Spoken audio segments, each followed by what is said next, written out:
ဒီကောင်လေးကအသက်တစ်နှစ်ပြည့်မွေးနေ့မှာတင်ဘဝကိုအကြီးကြီးမားသွားတာဗျသူ့ရှိမှရှိတဲ့တိုင်းပြည်ရဲ့တစိမ့်တုံးကြီးကိုမယူပဲကြောက်စိမ့်ဆွဲကြိုးလေးကိုတွားရွေးလိုက်တယ်ဘာလို့လဲဆိုတော့သူကဘရင်ကြီးတောင်မှနတ်မင်းတွေရှေ့ထူးထောက်ရတာကိုမျက်မြင်ကိုတွေ့မြင်ဘူးထားလို့လ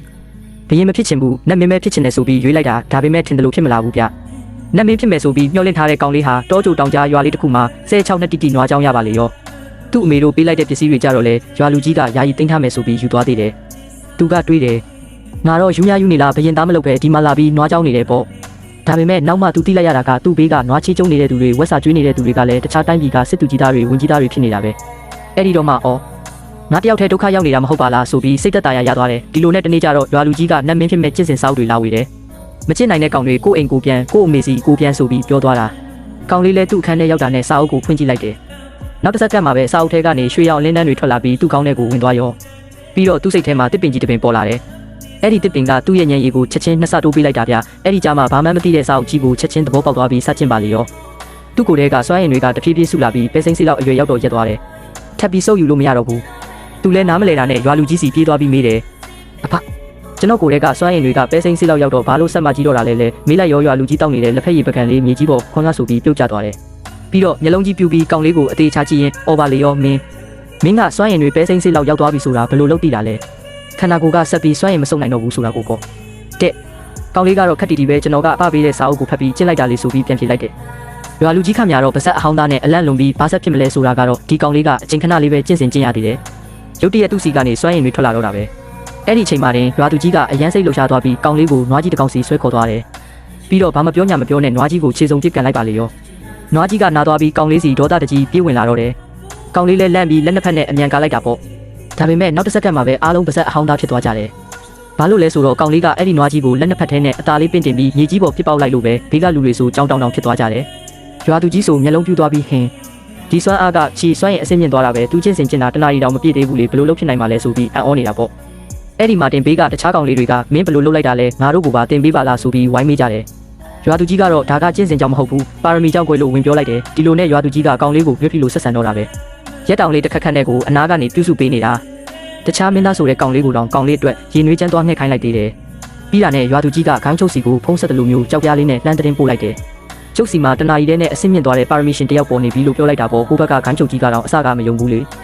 မင်းပြောတာလိမ့်နေတာဆိုရင်မင်းကောင်းကိုဖြုတ်ပြီးထိုင်ကုန်လုပ်ပြမယ်လို့တောင်ချင်းချောက်လိုက်သေးတယ်တကယ်လည်းဖြစ်နေရောကောင်လေးကိုအကောင်းဆုံးလို့ထဆေးလုံးနဲ့စွမ်းရင်ကြောက်ခဲ30တုံးပေးဖို့ချက်ချင်းအမိတ်ပေးလိုက်တဲ့နောက်တော့ရွာသူကြီးကကောင်လေးကိုတစ်သားအင်ကြီးတစ်လုံးစီခေါ်သွားတယ်အပြင်ကကြည့်ရင်တိတ်တိတ်လေးပဲမဲ့အထဲမှာတော့အစတရားလောက်ကိုကျဲတာရွာသူကြီးကအကောင်းဆုံးဆေးလုံးတစ်လုံးနဲ့ကြောက်ခဲတွေပေးပြီးအခန်းထဲကထွက်သွားတယ်ကောင်လေးလည်းအဲ့ဒီဆေးကိုကင်လိုက်တာနဲ့တခြားလူတွေမမြင်ရတဲ့ရွှေရောင်လင်းတန်းတွေသူ့ကောင်းထဲဝင်သွားပါလေရော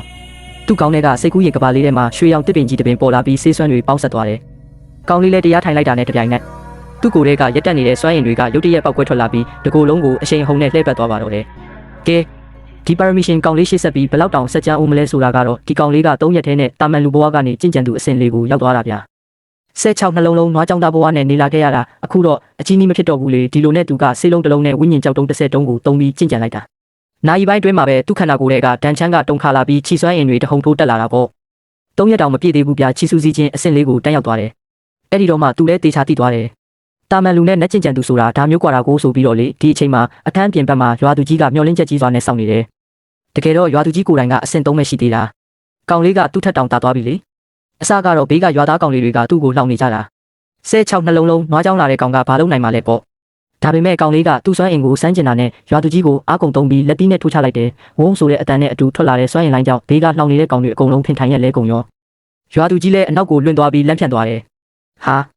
ာဒီကောင်လေးကရက်ပိုင်းအတွင်းအဆင့်လေးကိုရောက်သွားတာလားဆိုပြီးမျက်လုံးပြူသွားတာပေါ့ဒါတင်ပဲလားဆိုတော့မဟုတ်သေးဘူးဗျနောက်တစ်စက္ကန့်မှာပဲကောင်းကင်ကနေတပြန့်ကြီးစီးပြီးလူငယ်တယောက်ရောက်လာတယ်ဒီလူကလွန်ခဲ့တဲ့16နှစ်ကကောင်လေးစီမှာကြောက်စိမ့်ဆွဲကြိုးလေးထားရခဲ့တဲ့သူပဲတကယ်တော့သူကဂိုင်းကြီးတစ်ခုကနာမည်ကြီးဓာတ်ပါရမီရှင်ဗျသူရောက်လာတဲ့ကောင်လေးရဲ့စိတ်အာရုံတွေကတစ်ပင်ကြီးမှာဓာတ်တိုင်းပန်းပွင့်တွေပွင့်လာပြီးဓာတ်စွမ်းအင်တွေအလိုလိုတက်လာတယ်အဲ့ဒီဓာတ်ပါရမီရှင်ကကောင်လေးကိုတေချာစိုက်ကြည့်ပြီးမြင့်တက်သွားတယ်ချီဆူစီချင်းအဆင့်လေးပြီးတော့မွေးရပါဓာတ်ရိုးစုပါလားဆိုပြီးရေရွတ်လိုက်တယ်သူကသိတယ်လေဒီကောင်လေးကဓာတ်တိုင်းတစ်ခါမှမကျင့်ဘူးပဲနဲ့ခန္ဓာကိုယ်ထဲမှာဓာတ်စွမ်းအင်တွေစီးဆင်းနေတာကိုရွာသူကြီးကလည်းအပြာတကရနဲ့ဟေ့ကောင်မင်းကိုဂိုင်းတော်ကြီးစီခေါ်သွားဖို့လာတာကွမြန်မြန်အယိုသေးပေးလိုက်ဆိုပြီးပြောတော့တာပေါ့အဲ့ဒီတော့မှဓာတ်ပါရမီရှင်ကပြုံးပြီးမလိုပါဘူးကွာငါ့ကိုစီမီယာအကူလို့ပဲခေါ်ပါတဲ့ကဲ